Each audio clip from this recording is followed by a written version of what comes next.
Hello and welcome to the Unit 3 revision video for Edexcel GCSE History, Early Elizabethan England, focusing on society and the Age of Exploration. Mr. Sampson Dyer here. The thing to remember with this last unit is what you've looked at previously with society, which is how strictly structured it is in terms of everyone knows what their place is and accepts that. There's no movement within classes, and if you're outside of that, there are serious consequences. That's an important point to remember going into this last unit. So we start with poverty. I'm not actually going to spend much time on this at all. Why did poverty increase? It did during Elizabethan times for a variety of reasons that you can see. This featured in the 2025 paper, a question about the increase in poverty and the reasons for it. So it will not feature in 2026, this particular topic. So I'm not going to really spend much time on it. Feel free to pause and have a read through these key reasons why poverty increased, but I'm not really going to talk through these. However, I am going to look at why attitudes changed. There's two parts to poverty: how it increased or why it increased, but also to what extent its attitudes towards the poor changed during this time.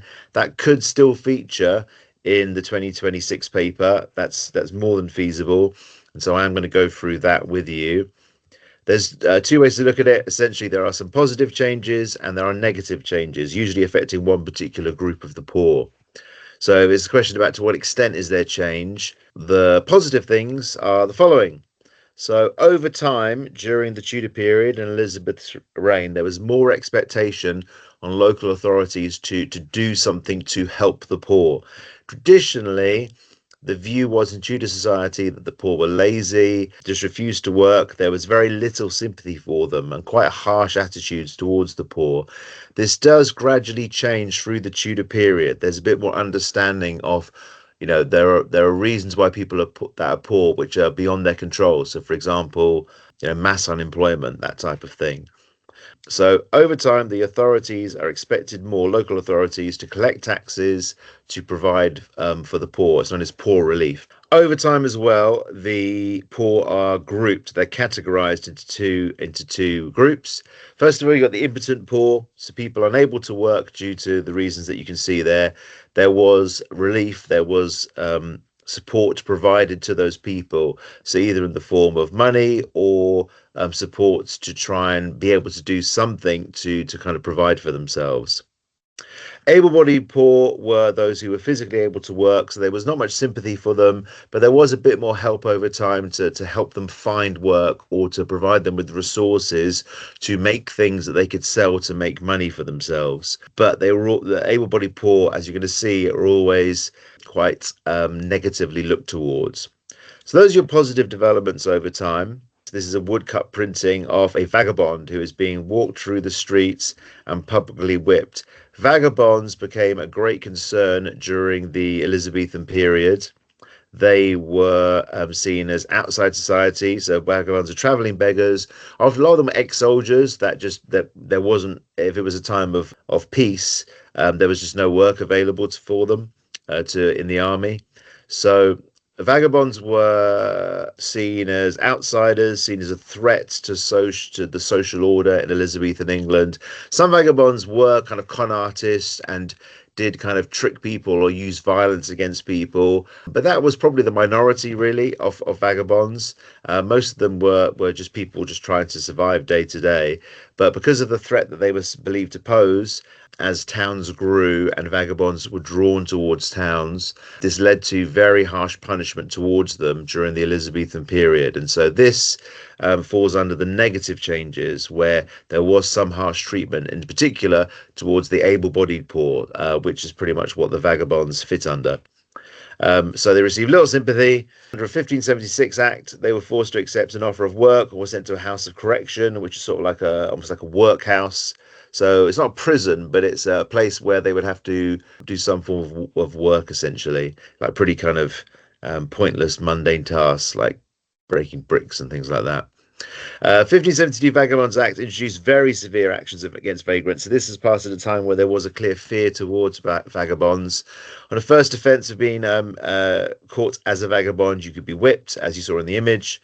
Second offence, you could be mutilated in some way, so have a hole bored through your ear. And the third offence, you could be executed. There were particular times where vagabonds are dealt with extremely harshly. So, in terms of attitudes towards the poor, you have your positives, you have your negatives. And so you need to be aware that there are sides to this question if it was to come up, especially for a 16 marker, for example. So let's look at education next.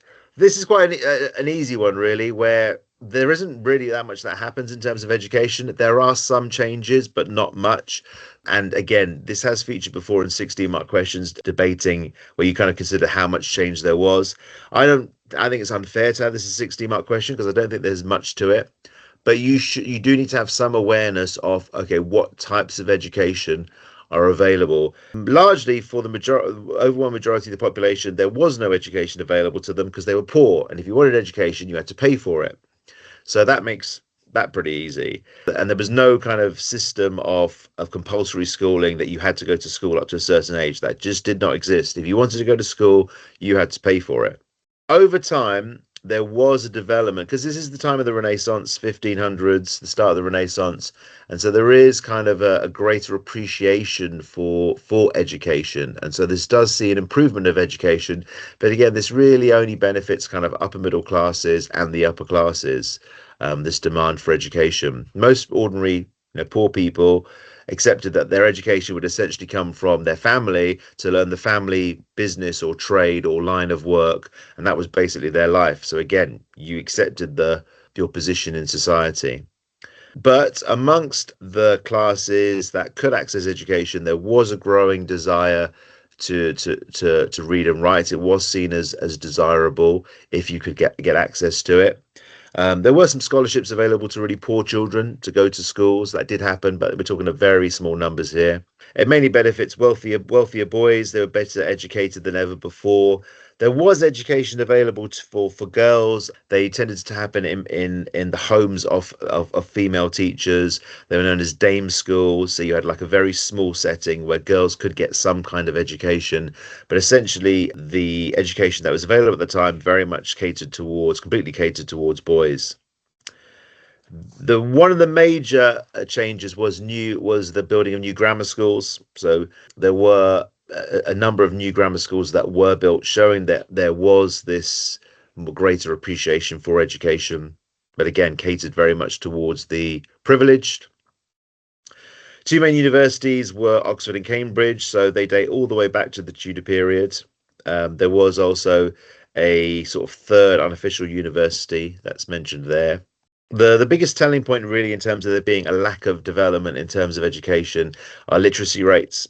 So the estimated literacy rates for the time, if you look at the beginning of Elizabeth's reign compared to the end, so at the beginning of her reign, 20% of men could read and write. At the end, it was 30%, so not really a massive increase. And for women, it stayed exactly the same. It was 10% all the way through Elizabeth's reign.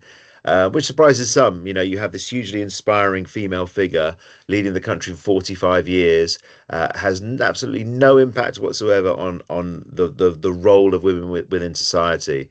Literacy rates for women do not change at all, which shows that there was no real change in terms of education really for girls at this time. It really only benefited men. So let's look at leisure or entertainment in Elizabethan England. Nice little topic, this really. It's just interesting to look at what people did for entertainment. Again, there's a strong connection here in terms of there are big differences between the experience of the upper and lower classes. I'm going to get you to do something here. So you have in front of you a range of different leisure activities enjoyed by either the upper, lower classes or both. You don't have to copy out that table, but you may want to just note down the headings. Pause this and sort out as many of those activities as you can under which group do you think they apply to. So pause this video, have a go, and then unpause, and we'll go through it.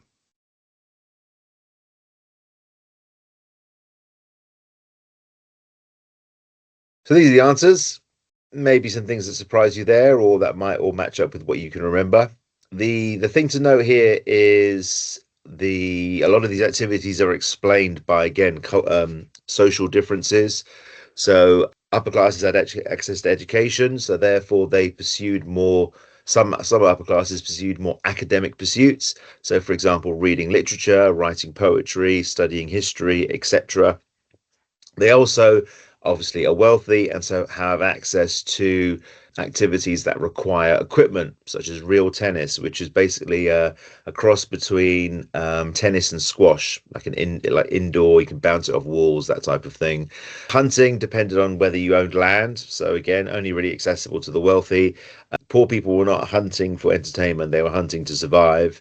Again, with fishing would be kind of carried out for leisure if you had your own land and lakes or streams. Same with the fencing, hawking. They all require time and money that poor people just don't have. So that's why they're really only enjoyed by the upper classes. Hawking basically was where you train a bird of prey to kind of fly away and fly back to you. That was hawking. So with, as you can see, there isn't much there for the lower classes. But they do enjoy things, some of the similar activities as the upper classes. With the lower classes, they really just needed an escape, some sort of escape from their pretty dull lives. So just going to a pub or an inn, having a bit of a sing along, that type of thing was pretty much as poor people could enjoy. Football during the Tudor period is quite interesting. Basically involved whole villages playing against each other. It was absolute carnage. There's no referee, there's no rules. People sometimes died. It was absolute mayhem, basically. The interesting thing about the activities enjoyed by both is, first of all, how you've got kind of spectator sports there. So bear baiting, which is demonstrated in this picture here, very nasty. Wild bear, we used to have wild bears, believe it or not. A wild bear is tied up to a post. Dogs that have been half starved, a pack of dogs are released to attack the bear. Sometimes people would bet on whether the bear would survive or how long it would take the bear to die. Really horrible. Cockfighting, again, people would bet onto male chickens and which one would essentially would survive from them pecking each other to death. These sports were enjoyed by all classes who would bet money on these events or just watch them for a sick form of entertainment. Elizabeth was known to attend bear baiting events, so she was known to enjoy that. The big one really is the theatre, where the theatre was enjoyed by all classes and is an interesting reflection of the social structure in Elizabethan England. Towards the end of Elizabeth's reign is when you start to have the emergence of William Shakespeare and the building of the Globe Theatre, but it's right at the end. So don't think that Shakespeare's knocking around all the way through Elizabeth's reign. He's not. It's right at the end. But in terms of the makeup of the theatre, and using the Globe here as an example, you could spend a penny to go to the theatre, so that was accessible for most poor people. They would be, just standing at the front of the stage in what was known as the pit. If you had a bit more status and wealth to you, you sat higher up in the circle, and the highest in society, so including Elizabeth, sat right at the top level in what was known as the gods. So theatre is enjoyed by all and has an interesting, say, reflection of society. It became hugely popular towards the end of Elizabeth's reign. Elizabeth was aware of the potential power that the theatre could have. She banned certain plays because she was concerned about them stirring up tensions in society, in particular plays that were known as mystery plays that had kind of a religious theme. And because of the religious tensions at the time, she wanted to avoid anything that could stir things up. So she banned certain like religious mystery plays from being performed in the theatre. So next we have exploration. This is known as the beginning of the age of exploration, where people are discovering more. Obviously, we know that the New World was discovered by this point, so people are becoming more aware of a wider world and wanting to find out what's out there and what kind of riches and glory await them. First of all, a major motivation for why there was an increase in exploration is the inspiration of others who set the example. So we know about Drake circumnavigating the globe. I mentioned about John Hawkins before, and also you've got Walter Raleigh, who we haven't mentioned yet, but he becomes significant when we start looking at Virginia.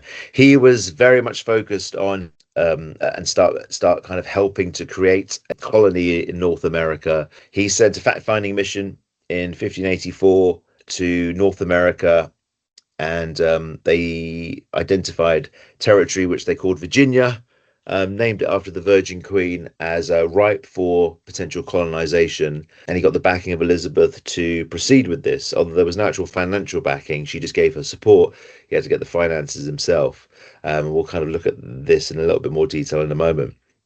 But the example of these people, the fact that they had safely explored the world, come back, gave more confidence to others to try the same, and we'll look a bit more now at kind of what else contributed to this, to back this up. Part of the reason that you had the success of explorers is because maps became much more accurate. The famous map is the Mercator map, which was more accurate, and because of the printing press, could be printed accurately, as opposed to it being copied by hand. And each time that map is copied by hand, it's going to be slightly more inaccurate each time. But the printing press ensured that maps were much more accurate, so allowed for safer travel and effective navigation. There was the attraction of expanding trade, of discovering new routes to India and China, and bringing back great riches. This was the time when the East India Company was established as well under Elizabeth. From a religious point of view, some wanted to expand Protestantism, rival the Spanish Catholic Empire. In terms of technology had improved to allow for a more effective navigation. Sometimes people make the mistake about compasses being a new development during this time. Compasses were not new, they existed before. One specific instrument that was new was the astrolabe. Think about that word astro. It involved essentially navigating using the stars, and was very effective. There was also a device called a quadrant, which allowed for more accurate navigation. You also had better weaponry. Better weaponry meant that people felt more confident to explore because they felt, better protected from the dangers that could be out there in terms of natives, which obviously becomes very relevant when we get to Virginia. Also tying in with the Armada, or England's success against the Armada, ship design had improved. They were faster, bigger across the Atlantic. Basically took about 2 months, roughly 2 months to cross the Atlantic. Could be a bit longer, but about that. There was new design in sails, which could harness the wind more effectively to, again, improve the speed of travel. And again, the example of Drake, his circumnavigation of the world, did it in 3 years. First Englishman to do it, hugely inspirational. Came back with £400,000 of Spanish gold, which led to Elizabeth knighting him, gave him great fame and wealth, and inspired others. So we end with Virginia, England's attempt to colonize Virginia unsuccessfully. Mentioned before about Raleigh, he sent his fact-finding mission. They reported back to him that Virginia, or the area they were claiming as Virginia, was a paradise ripe for exploitation. It came back, the fact-finding mission came back with 2 Native Americans, which again who willingly came, which seemed to suggest that the natives would be friendly, or they could work with them. I mean, from the English point of view, they were potentially looking to enslave those people. But that's the harsh reality of it, really. So the motivations here, it's about empire, it's about trade. Those are the key motivations. There is a little bit about spreading Protestantism, but the key motivation here is for England to get a foothold in the New World and start to rival and challenge Spain. South America had been completely colonized. North America was ripe. It was open for the English to kind of establish colonies there. They just didn't really quite understand yet what they were getting involved in, or getting into. Raleigh had to, as mentioned before, pursue funding himself from investors, try to really sell the potential of great riches that could be brought back. His original plan was to take 300 as part of the first colony. Ultimately, he only rustled up 107. That was going to be a problem in terms of the lack of numbers that were willing to go for this first attempt. So this is an example of Croatoan. So these were a specific Native American tribe from which 2 people, Manteo and Wanchese, were brought back to England, which created a lot of encouragement that England could successfully colonize. These pictures aren't actually off Mantero One cheese, but this is similar to what they would have looked like at the time. This map shows you where the two attempts to colonize Virginia landed. Remember, there are two. You do need to be aware of that. If you look at the map in the small map in the top left, it shows you specifically, where on the east coast of America they were landing. First attempt landed towards the top of this image near Chesapeake Bay. Second attempt was by Roanoke, is known as the Roanoke colony. So there are about 2 years between each attempt. Sometimes you will get questions that will just ask about the first attempt. So that's where you do need to be careful and be aware that there are two attempts and there are some slight differences between them, which I'm going to go through with you. So ultimately, why does colonization fail? In terms of the first attempt, there are just massive mistakes that are made. First of all, they have some bad luck. Their main supply ship, the Tiger, hits some rocks. Water leaks in, damages seeds and food, and so that is a massive problem. But also, they wouldn't have been able to plant those seeds anyway because they left at the wrong time. So when they arrived after 2 months of traveling, they'd arrived at the wrong time to plant crops anyway. So the first attempt immediately arrives with an issue of lack of food, which would lead to them becoming dependent on the local natives who were Algonquians, which is a nice specific bit of knowledge to remember. Also, for the first attempt, there was poor leadership, which was going to create problems in terms of this colony likely succeeding. Richard Grenville, Ralph Lane were the two main people in charge. They did not like each other, and so therefore that creates problems when you've already got a not very large group of people who, as we're going to see, aren't particularly suited to the environment they're in, where they haven't even got very strong leadership to help them. For the second attempt from 1587, the expedition leader, John White, he abandons the colony to get supplies. Obviously, has tragic consequences, as you probably remember. Again, with the first attempt, the lack of food may have been manageable if they had people who were more suited to the skills that were needed to establish a colony. You need lots of farmers, you need lots of hard workers. There weren't enough of those people. There were too many upper and middle class people who just wanted to let the poorer people do the work, and that just created resentment, tensions, a recipe for disaster, basically. And this feeds into Native American resistance. As we said, colonists in the first attempt became very dependent on the natives for food, who did help them at first, but after a while, the constant demands for food become annoying. Also, the Native Americans don't trust the colonists. The colonists did have the intention to enslave the Native Americans, and so that's not a great way to get people to be on your side. If you remember, there was an interesting situation where whenever a settler came into contact with an Algonquian, they would very soon, or the Algonquian would drop dead for mysterious reasons. We know now this is because they didn't have immunity to germs that the English had.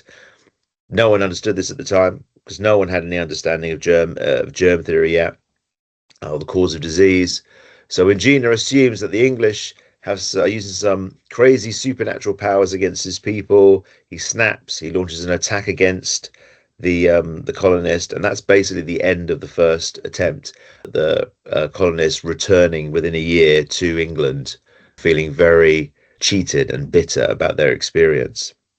A couple of years later with the second attempt, this one's a bit more straightforward. Pretty much the natives were completely hostile from the start.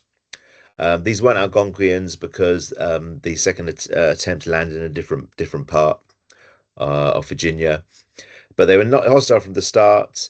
So this created massive problems.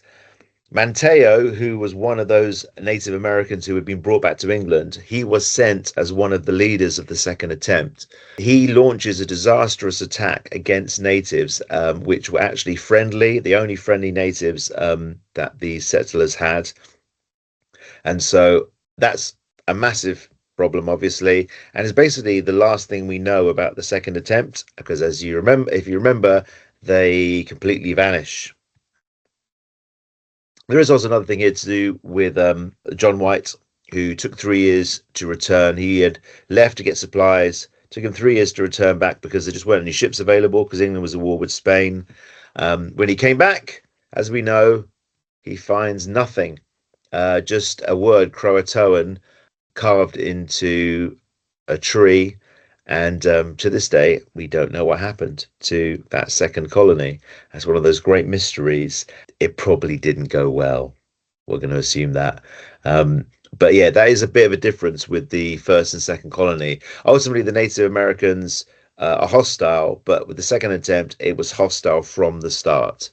There wasn't any real help coming from the natives on the second attempt.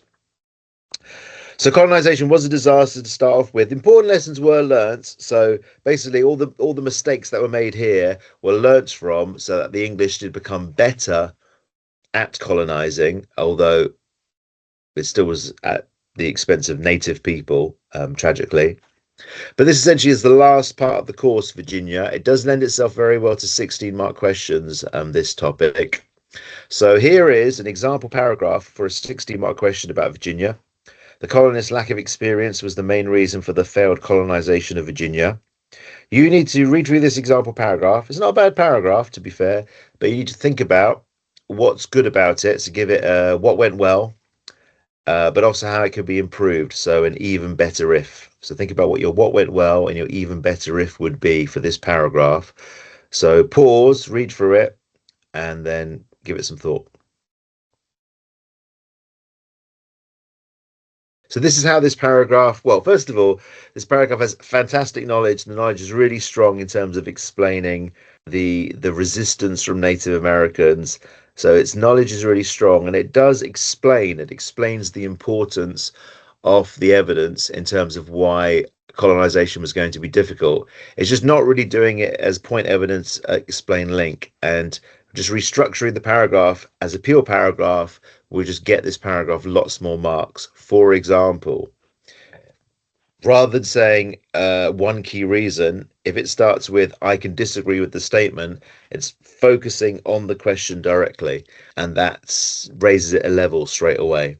Nothing's really changed in terms of the evidence. The evidence is really strong. The explanation is good, but then it just needs that link. It needs to link back to the question. This disagrees with the statement because, and it makes quite a good point here, that the lack of experience of the first colonists helped provoke the natives.